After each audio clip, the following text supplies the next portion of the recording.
Hello viewers, welcome to my channel Knowledge Gain, and today I come with some special kind of topic and special kind of subject, that is computer science. And we are going to discuss software engineering, which is the branch of computer science. And in software engineering we are going to discuss the software architecture today. And first of all we will define that what is software architecture. So according to IEEE, software architecture is a fundamental organization of the system. It means that we combine different components in a system according to some principles and some guiding rules, and these combinations and these relationships according to the rules are called the architecture. IEEE defined this software architecture in year 2000, and according to this, we can say, as I said previously, that it is based on some guiding principles in which we design the architecture and evaluates it. There are different kinds of architecture. The main kinds are monolithic architecture, microservice architecture, and SOA architecture.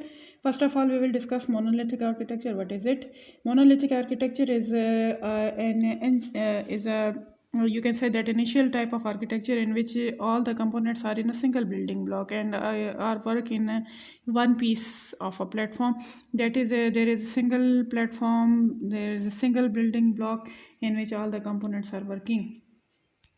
This is we can say that we can see in this diagram that the monolithic architecture has a single user interface, it has a single database layer, and it has a single business logic. We can say that in this architecture there is a single building block, there is no composition, there is no divisions, and all the components are programmed in a single platform. This slide is based on the previous concepts which I told you, that monolithic software lies in different components of application being combined in a single program and single platform. That is, monolithic architecture has no concept of division and components or decentralization or any type of different kinds of languages or different kinds of platform. This is just based on a single platform in which all the components are working in a single programming language and in a single program. We can say that monolithic architecture is comfortable for smaller teams and smaller projects. As we can say that if we are working in a small project, or the software is is working for a small organization and it is based on smaller teams, so monolithic architecture will be better choice.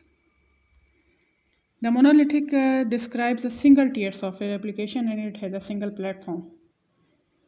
This is an example of monolithic architecture in which there is you can see that there are different types of browsers and a mobile device.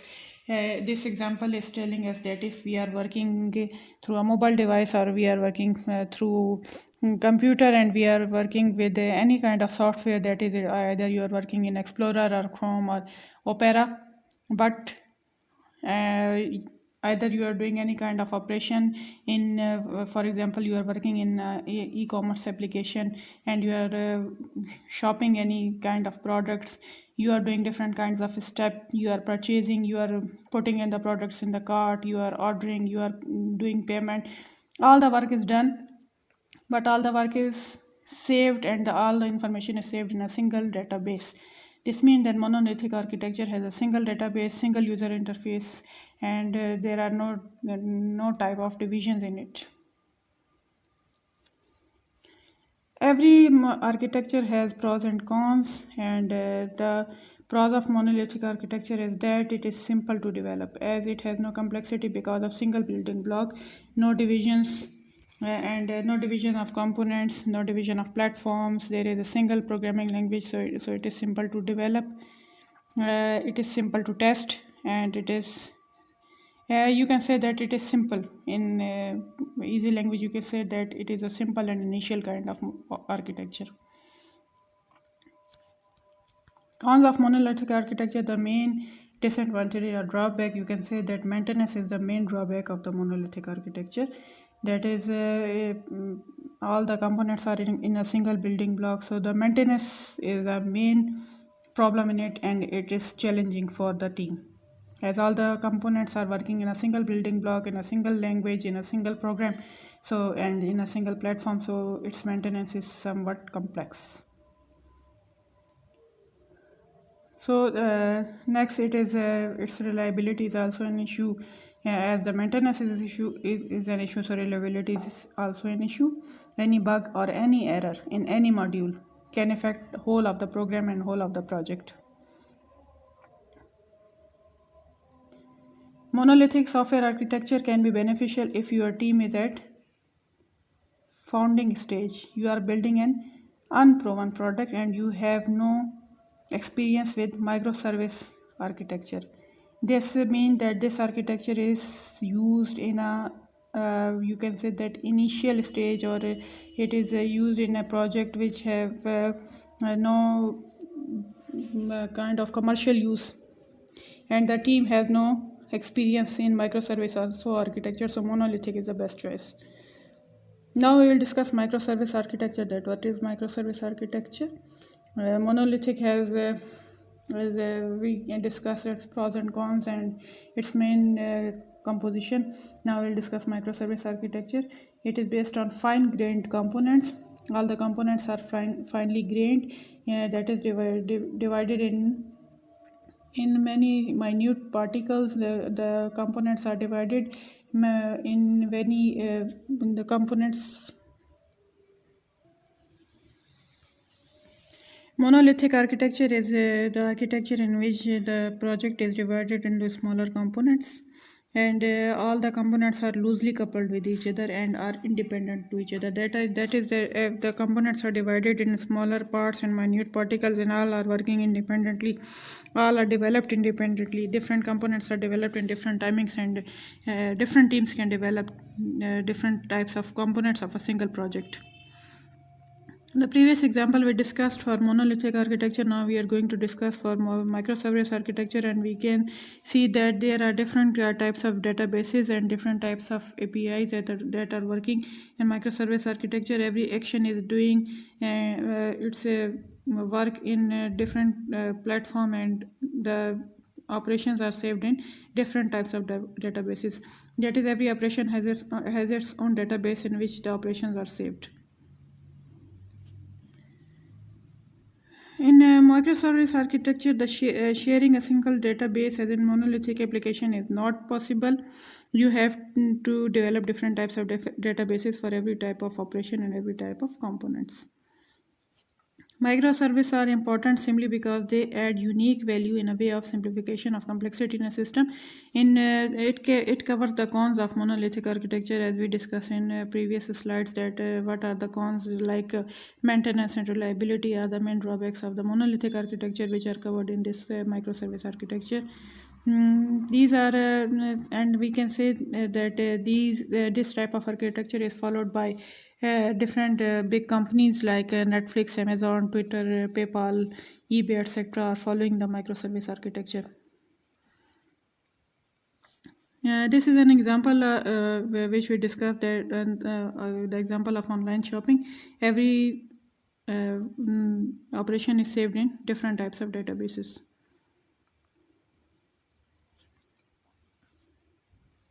These are the slides that describe the examples of microservice, and you can check these slides. The most important point in microservice architecture is that it works on REST API. REST is the abbreviation or acronym of representational state transfer. It is the set of rules according to which microservice architecture is developed. These are the pros of microservice architecture. That is, it is easy to develop, test, and deploy. It is easy to develop, test, and deploy because different components are independently working and independently developed by different types of teams and different developers. Its agility is increased because different people are developing different kinds of components, so agility increased by itself. If you have any confusion in the topic of agility, you can tell me in comments. I will discuss it in next video. And so fault tolerance is also increased in microservice architecture. The cons of microservice architecture, the main con or the main drawback is the security concern. As different people are working on different components, so security is the main concern in this type of architecture, and different programming languages are used which are difficult or somewhat complex to manage. Similarly, deployment complexity is also a con or drawback of microservice architecture, as the components are in different types of hands and different types of developers are developing these components, so its deployment is an issue. As the components are developed in different languages, so its deployment is complex. As so, memory consumption is also increased.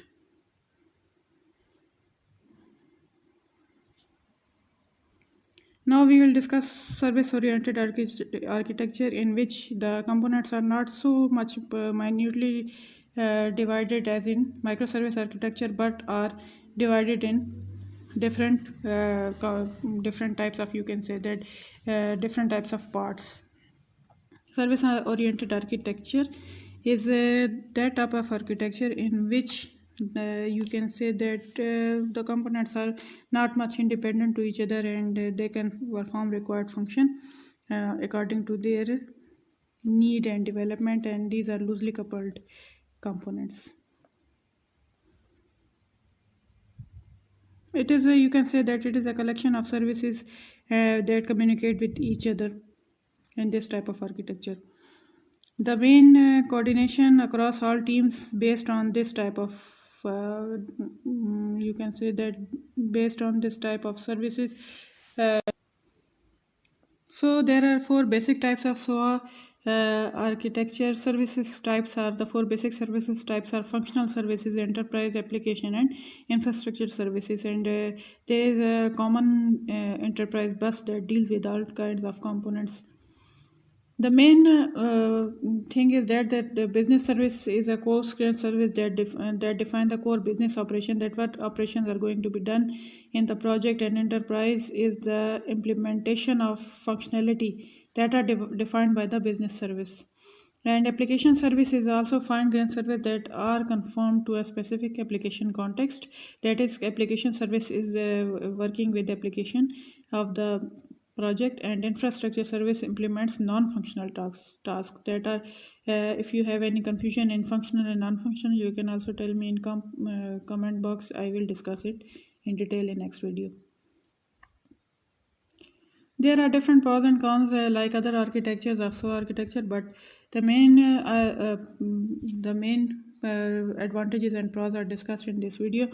As the reusability service is also available, that is, the components are reusable for other projects as well, and its maintainability is better than other architectures. It is highly reliable, and parallel development can be done in it. There are different disadvantages that are discussed in this video, but I think in my opinion, the main disadvantage is that if the main service bus, enterprise service bus, as I told in the previous slide, on which the whole project is working, if the main service bus is flopped or failed or face any failure, the whole project will be failed. So these are some other types of cons like complex manageability, high investment costs, and extra overloaded, etc. SOA approach is best suited for complex enterprise system, and the main example of the SOA is it is used in banking system. This is a diagram in which we can see that the main difference between three type of architecture that I discussed, like monolithic. In monolithic, it is a single unit and single building block. In SOA, the components are minutely divisible and are distributed, but not like as microservice architecture, in which the components are very much minute and are distributed in to different types of developers. In SOA, the components are coarse grained, while in microservice the components are finely grained. So the components are the number of components and divisibility is increased, the complexity also increases. So all the architecture are workable, and operation can be done on any type of architecture, but it all depends on the needs of organization and need of the owner of the organization or the project owner, that what type of architecture they want to follow. If their needs can be fulfilled by monolithic architecture, they can follow it. If the organization wants so architecture, it can also be followed, and microservice architecture is also can be followed. Depends on the need of the organization and the project. I hope you will understand the topic very well. And if you have any question or any confusion, you can tell me in the comment box. Share my video, like it, and comment. Thanks.